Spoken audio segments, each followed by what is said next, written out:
Welcome back dito sa channel natin. Nandito tayo ngayon sa may World Trade Center at papunta tayo doon sa may Seascape Village. Magbibigay tayo ng latest update sa ginagawang Pasay Harbor City Reclamation Project. Makikita naman natin dito ang skyline ng Roxas Boulevard. Marami na rin pala mga bagong residential building at mga office building ang naitayo na dito.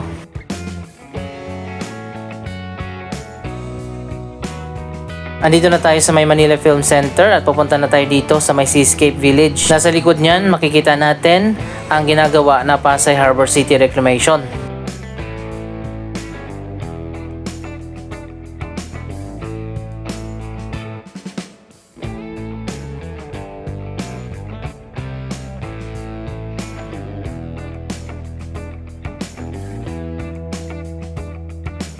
Dito sa gitna ng Seascape Village, meron ditong fountain.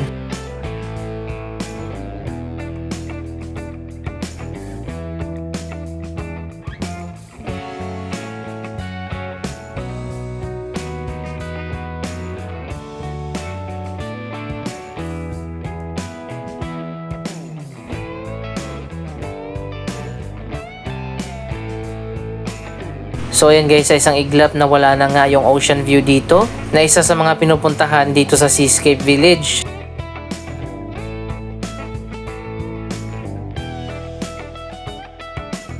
Simula nga nung nakaraang taon, puspusan na ngayong pagtatambak ng lupa at buhangin dito para sa itatayo ng bagong Pasay Harbor City. Isang joint venture project ng Pasay City Local Government, kapartner ang mga private na company.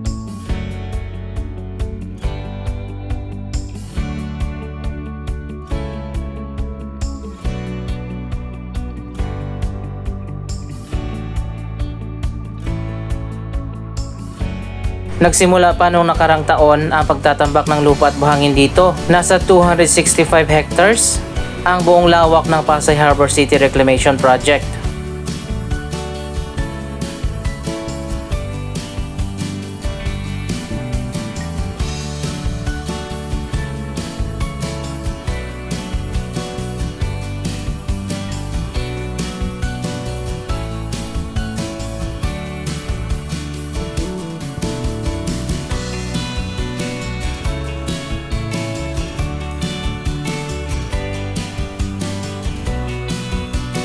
Napakarami mga restaurant dito sa Seascape Village. Kaya naman dinadayo dito ng mga turista, pati na yung mga mahilig na kumain ng mga fresh na seafood.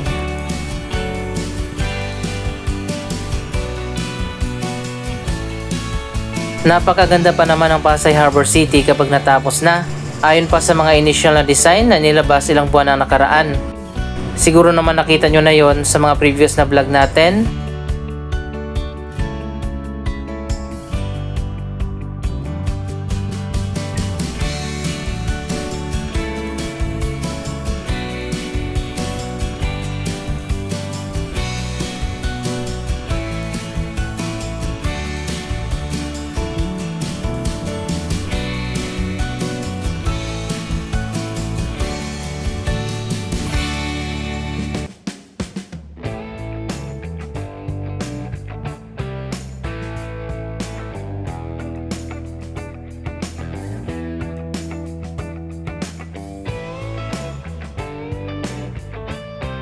Iba't iba mga mega projects ang itatayo dito kapag natapos na.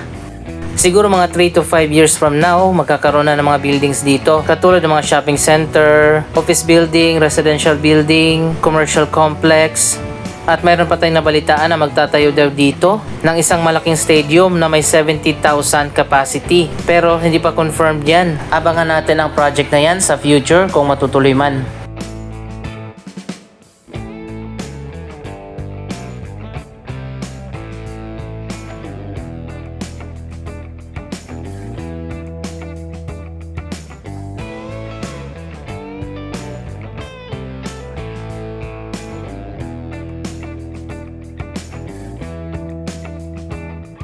Isa pa sa proposed na project na itatayo dito sa Pasay Harbor City ang naudlot na bagong Pasay City Hall Complex na doon sana itatayo malapit sa Mall of Asia kaso hindi natuloy.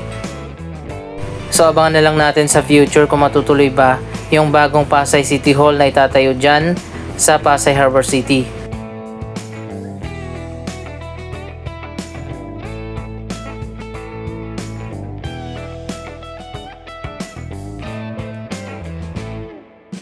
Kapag ganitong oras walang katao-tao dito dahil nga sobrang init. Pero pagdating ng hapon at gabi, marami nang pumupunta dito dahil bukas naman sila sa gabi at meron pa dito mga banda at mga performers.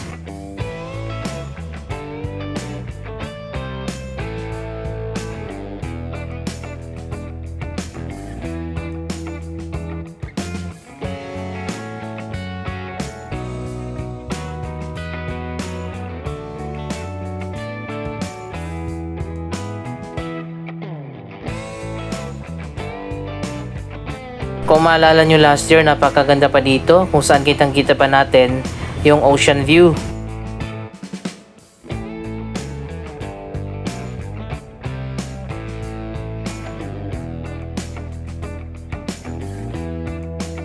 Pero sa ngayon nga, itinaniman na dito ng mga halaman dahil nga wala ng view at puro buhangin na lang yung makikita dito sa likod.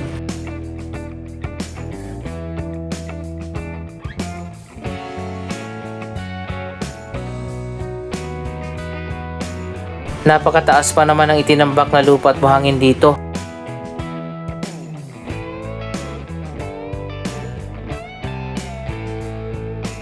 Pero meron ako nakita dito na nakaka-excite. May mga poster dito sa likod na nagsasabi na ang ocean view daw ay magbabalik. Ang tanong, paano nila gagawin yon at malawak na lupa at buhangin na yung itinambak dito sa likod.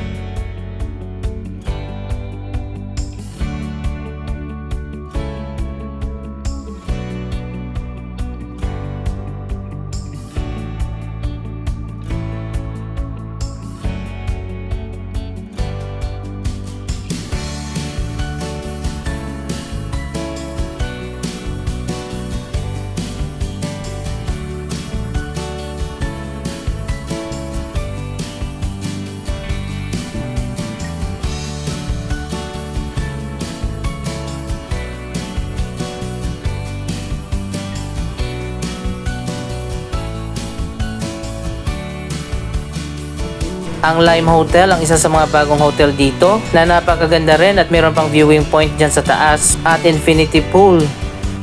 Pero sa ngayon hindi na nga maganda yung view dahil wala ng dagat.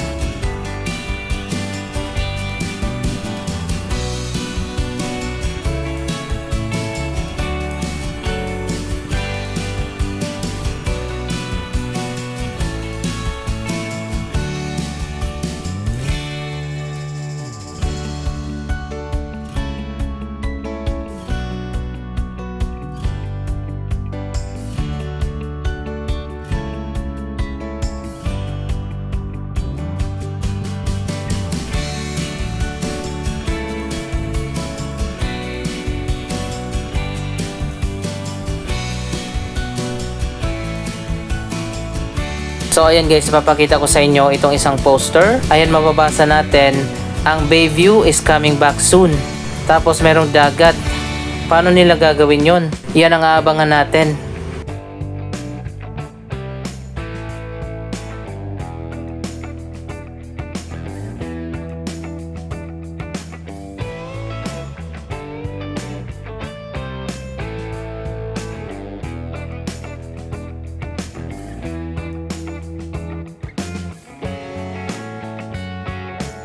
Kapag naibalik nila yung ocean view, sigurado marami na rin ang pupunta dito, katulad nung dati.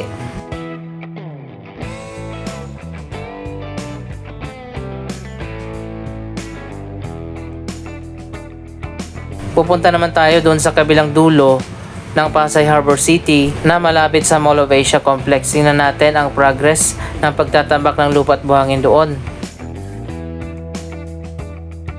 Bago pa tayo pumunta doon sa Mall of Asia, madadaanan pala natin ang pinagkakaguluhan na dinudumog sa ngayon at nagtitrending na Diwata Pares Overload. Dito pala yon, malapit sa Senate.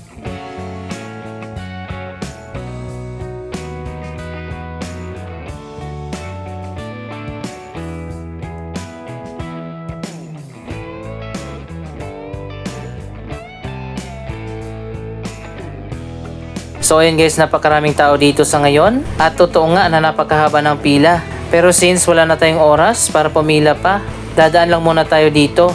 Pero sakali baka makita natin ang sikat na ngayon na si Diwata Pares Overload.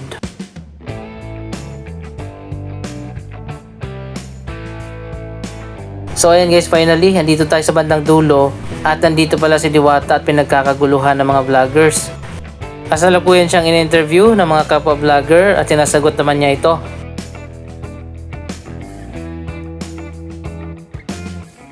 Marami na nga ng mga business owners, mga artista at mga influencers ang nagbigay ng iba't ibang tulong sa Diwata Pares Overload.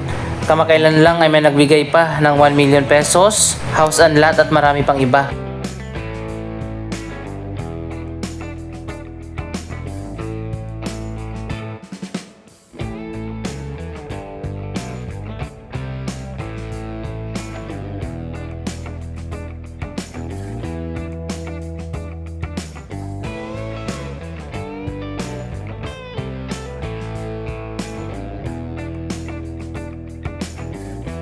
Anyway guys, nandito na tayo sa Mall of Asia Complex. Ito naman yung kabilang dulo ng Pasay Harbor City.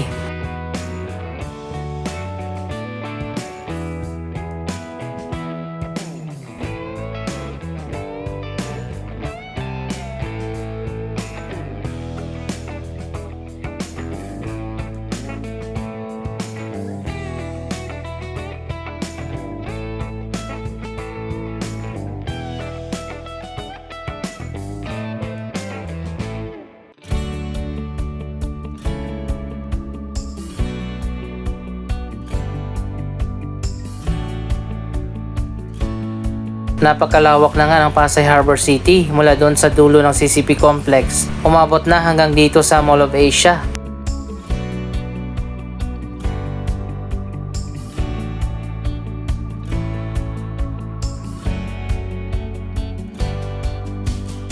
Mapapansin din natin na sobrang taas ng tambak ng lupa at buhangin. Mas mataas pa dito sa existing na reclamation na kinatatayuan natin na naging Mall of Asia Complex na.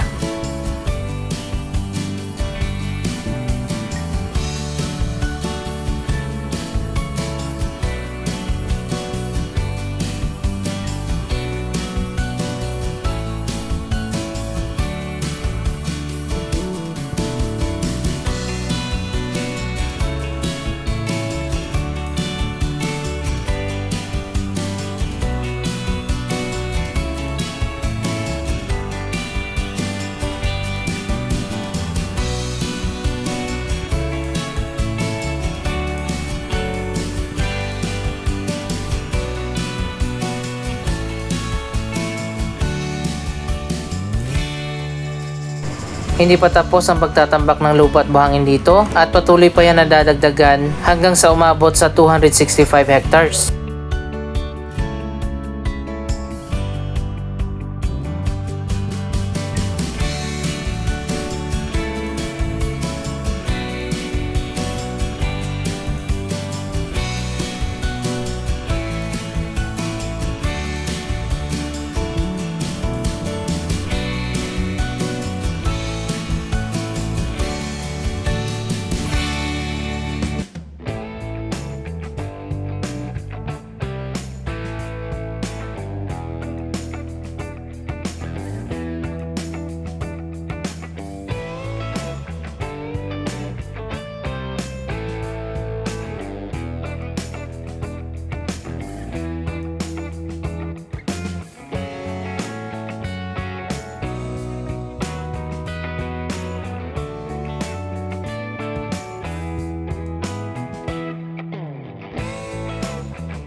Abangan natin kapag natapos na ang bagong Pasay Harbor City at napakaganda nito.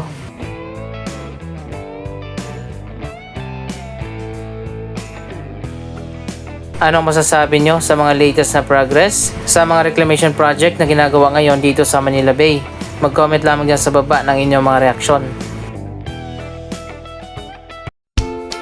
Maraming salamat sa inyong panonood. Don't forget to like, share, comment, at subscribe. Thank you for watching.